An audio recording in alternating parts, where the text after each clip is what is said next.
Assalamualaikum, selamat pagi. Macam biasa pagi ni ride pergi kerja ya. Dash 125. Santai. Ini motor aku gasak setiap pagi ya. Setiap pagi. Sekarang pergi balik lebih kurang 100 km setiap hari tau. Sangat-sangat lasak motor ni. Buah hati ya. Cuaca hari ni cantik.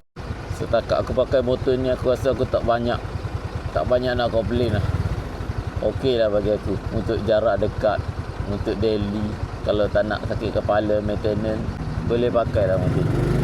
Setakat aku pakai motor ni kan, aku beli motor ni 2021. Paling jauh aku ride balik Kelantan, daripada Negeri Sembilan balik Kelantan.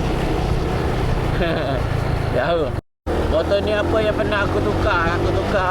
Saya tukar tayar 2 kali. Lepas tu tukar sprocket. Apa lagi tak ada lah. Lain tak ada. Selain minyak hitam tu, biasalah minyak hitam. Tu pun aku tukar 2,000, aku tukar sekali. 2,000 aku tukar sekali. Senang betul jaga. Bukan kali kepala. Cuma satu je masalah motor ni.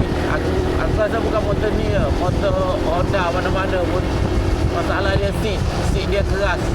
Tapi yang tu boleh tukar. Aku tak tukar lah. Malah nak tukar. Sebab bukan jalan jauh kan. Tapi masa pakai balik Kelantan ada petak kat motor. Keras. Kalau setakat pergi kerja balik, tak ada masalah bagi aku. Senang. Okey je seat keras pun. Jarak jauh sakit.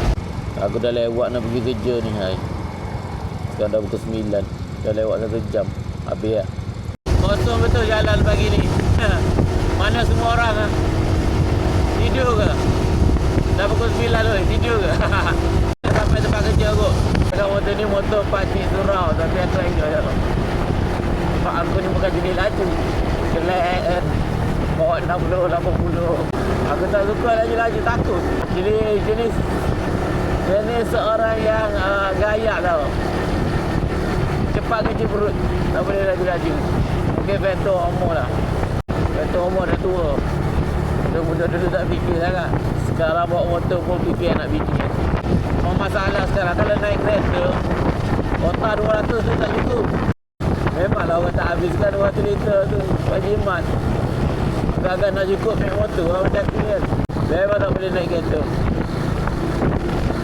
Kalau naik kereta memang tak cukup 200 liter tu.